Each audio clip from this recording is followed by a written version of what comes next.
Eu sou José Américo, coordenador deste curso, sou coordenador também da regulação dos organismos partidários do PCdoB e do PPL, da regularização. A aula de hoje é uma aula que vai abordar a questão dos gastos, né? Então, da qualidade dos gastos. Na primeira aula foi a questão da receita, e nessa aula a questão dos gastos, né? E a introdução, então, nós vamos ter uma parte que é o Éder, o pessoal da equipe da administração nacional, né, que com o Alexandre, com a Cristiane, com a Tânia, vão dar exemplos práticos e da questão de administração dos gastos, tá certo? E depois vamos discutir os aspectos jurídicos dessa questão dos gastos do partido, né? Nós vamos ter as duas últimas aulas, vão ser especificamente sobre eleições, né? Então, nessa aula aqui, nós vamos abordar os gastos partidários. Então, com essa questão que nós estamos... Então, com o início da aula, eu, como coordenador da regularização, que é um trabalho que está sendo feito, né? Essa introdução da segunda aula, nós vamos dar um tempo para discutir a importância da regularização dos organismos partidários, né? É uma atividade que a gente iniciou no meio de 2019, né? Estamos fazendo um trabalho muito grande, muito profundo, e sem exceção de todos os comitês estaduais. Todos eles têm feito um trabalho grande, árduo, pesado, vamos dizer assim, de regularização, né? Isso se remete a uma importância muito grande, fazendo uma ligação com tudo que o Alemão levantou na primeira aula. Essa é uma área que nós estamos sendo atacados, né? A gente pode traduzir assim: estamos sendo atacados. Tem muita gente que sem interesse e com vontade que o PCdoB tropece e não consiga ultrapassar a cláusula de barreira. E essa atividade nossa de regularização se coloca dentro desse contexto, né? Tem muita gente interessada em diminuir o número de partidos na esfera federal. São 33 partidos e mais de 20 no Congresso Nacional, e estão tentando reduzir isso para menos de 10 partidos. Então, uma das formas de reduzir os partidos é criar problemas para que ele se viabilize institucionalmente, tenha o seu funcionamento de uma forma plena, e tentar inviabilizar isso é o que muita gente tem tentado fazer. Algumas normas do TSE que têm dificultado bastante a nossa atuação. Então, é uma frente de luta política, uma frente de defesa do partido, uma frente de manutenção e extensão da nossa atuação política partidária. Então, é uma frente decisiva para nós, né? É uma questão chave, é uma questão que se coloca de uma importância extrema, né? Sabemos que não é um trabalho fácil, é um trabalho difícil. Nós estamos discutindo como que arrecada, como é que gasta, e estamos cada vez mais nos apropriando disso. O curso que nós estamos promovendo é exatamente para a gente se apropriar melhor dessa questão de qual a forma correta de arrecadar, não cometer erros na arrecadação, não cometer erros nos gastos, fazer isso daí. Agora, um trabalho mais difícil que esse, nós estamos aprendendo e vamos aprender e vamos fazer as coisas como devem ser feitas, né? Agora, um trabalho mais difícil que esse é a gente corrigir o passado, tá certo? Isso que é o meu modo de ver, um dos trabalhos mais difíceis que o partido tem pela frente, e a necessidade da gente fazer esse trabalho é uma necessidade extrema, né? E por aí também eles tentam impedir o funcionamento pleno do partido. Então, esse trabalho de regularização dos organismos partidários, ele tem esse grau de importância, né? Sabemos que quando a gente vai regularizar os organismos, comitês municipais e os próprios comitês estaduais, a gente tem que voltar 10, 12 anos, né? No mínimo 10 anos. Em alguns comitês estaduais tivemos que voltar 12 anos, porque tinha coisa de 2008 que estava suspendendo o recebimento do fundo partidário. Então, a gente tem que voltar para trás, tem que refazer prestações de contas, tem que fazer as prestações de contas que não estão prestadas, né? E eu falo que o pecado capital nessa área é não prestar contas, né? Então, isso daí, quando a gente não faz a prestação de contas, aí a coisa realmente pode se complicar muito, né? Eu digo para todos as reuniões que a gente tem feito com vários comitês estaduais, que a gente tem que ter esse ponto de vista a gente tem que ser muito profundo, né? Ir atrás de ex-presidente, tem gente que saiu do partido, a gente tem que descobrir quem que era o contador da época, juntar papel, quer dizer, a gente tem que fazer um trabalho muito grande e está sendo feito, né? Está sendo feito, e eu só reforço aqui a importância da gente aprofundar mais ainda, ter mais conhecimento para quando a gente fizer essa correção do passado, fizer a prestação de contas, a gente conseguir fazer também um trabalho de qualidade, né? Eu vou fazer uma apresentação de alguns dados, né, desse trabalho que a gente está fazendo de regularização, e aí vocês vão ver o trabalho grande que está sendo feito e também o trabalho que tem para ser feito, ainda mais para frente, tá certo? Então, a regularização dos organismos partidários do PCdoB e do PPL. Eu fiz questão de colocar dessa forma, porque quando a gente vai... Hoje nós somos um partido só, né? Com a incorporação do PPL ao PCdoB, nós somos todos PCdoB. Mas quando a gente fala de regularização, e voltar 10 anos atrás, nós éramos 2 partidos. E a necessidade é de fazer a regularização dos organismos do PCdoB e dos organismos do PPL, tá certo? O alemão sempre fala que a incorporação trouxe 99,9% de vantagem para todo mundo, a incorporação do PPL. Mas nessa frente, e nessa eu concordo, o alemão que sempre levanta isso daí, que realmente viabilizou receber o recurso do fundo partidário e tudo mais. Mas nessa frente, também o PPL sofre os mesmos problemas do PCdoB. Várias prestações sem ser prestadas, não apresentadas.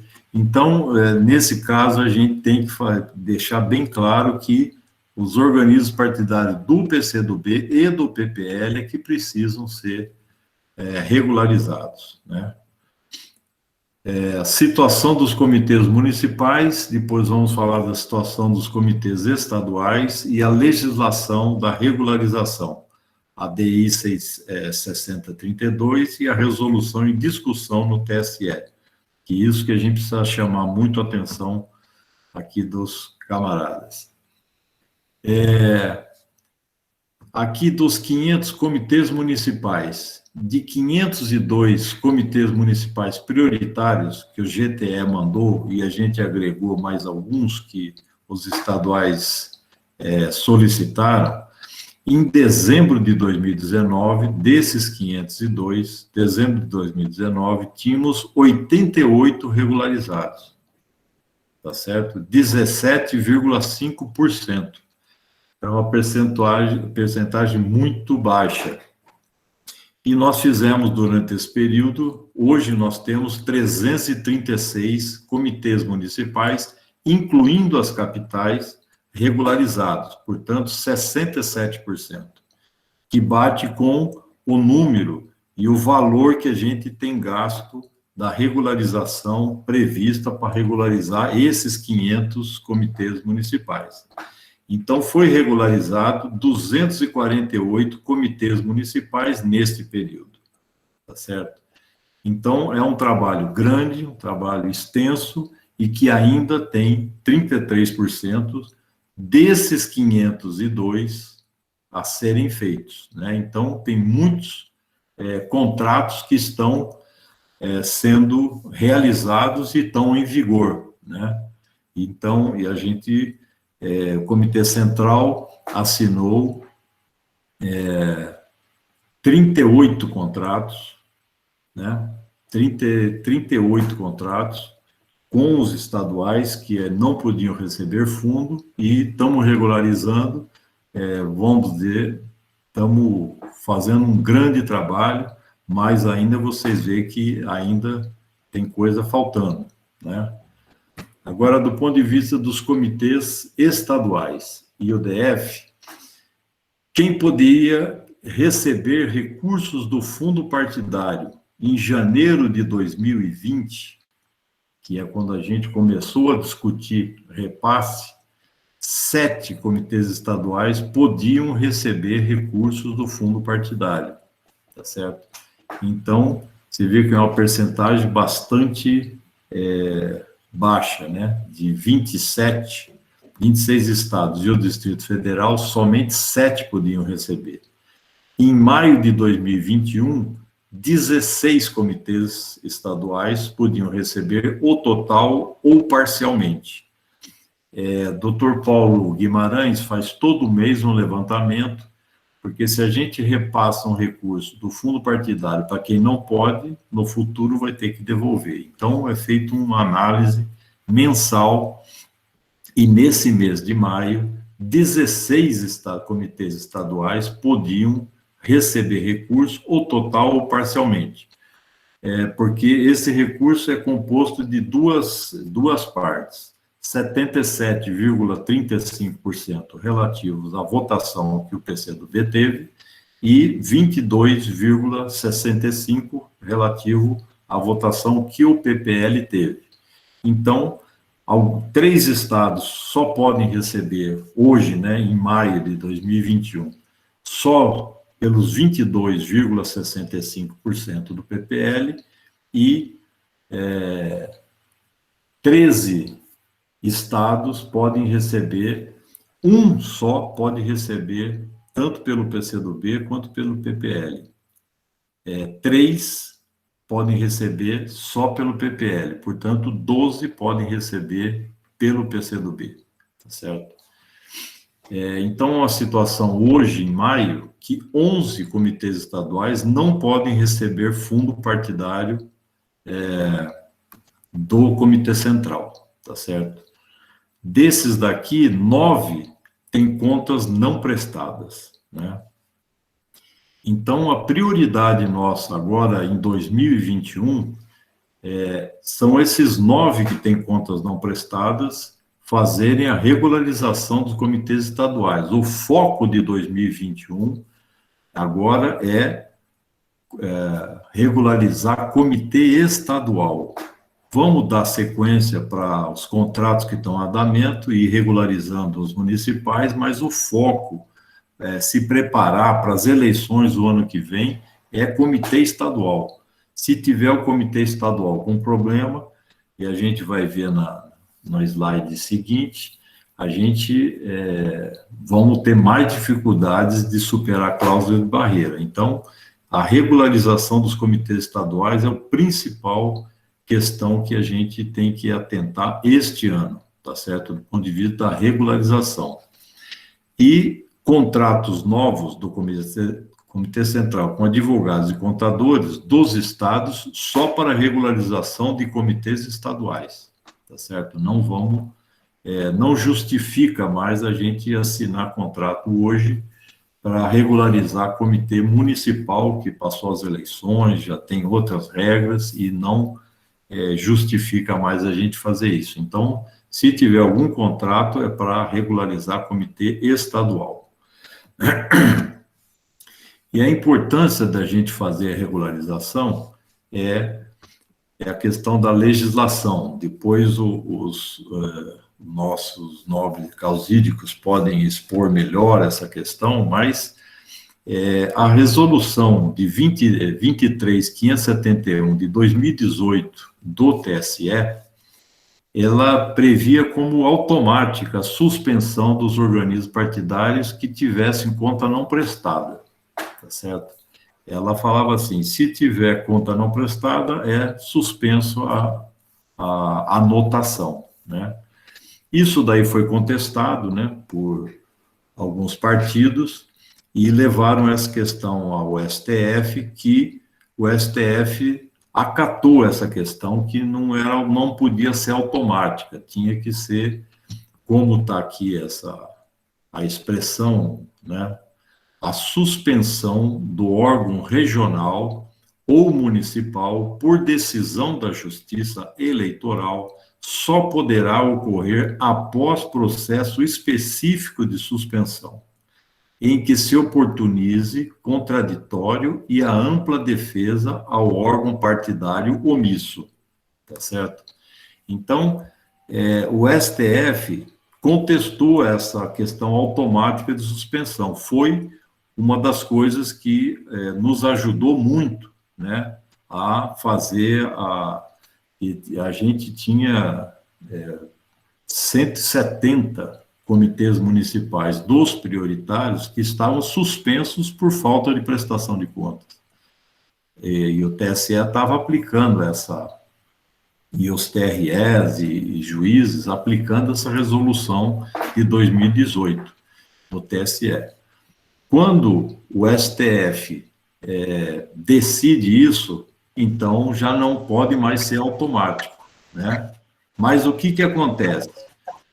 O TSE está preparando, né, uma resolução sobre essa aplicação, tá certo? E o ministro, dia 15/4/2021, no TSE, foi colocado em votação essa discussão da resolução que organiza, que aplica essa decisão do STF, né? E o ministro Alexandre de Moraes pediu vistas dessa daí, então está suspenso. Vocês sabem que quando o ministro não tem muito prazo, mais concretamente, ele pode a qualquer momento voltar a ter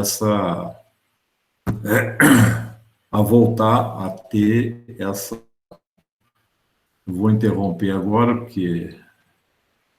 Então, essa resolução no TSE, qual que é a situação? A situação é que, a qualquer momento, o ministro Alexandre de Moraes, declinando o seu voto, aí ela vai ser votada no TSE, e aprovada essa resolução, os TREs vão começar a fazer o processo legal. Não é automático, mas vai ter um processo legal, né, que vai ser contestado, vai ser aberto para o organismo partidário se manifestar, dar direito de defesa, mas é o seguinte, todo mundo que tem conta não prestada, todo organismo estadual, municipal, que tem alguma conta não prestada, ele vai sofrer um processo de suspensão da anotação partidária, o que é um caso gravíssimo, porque a suspensão da anotação partidária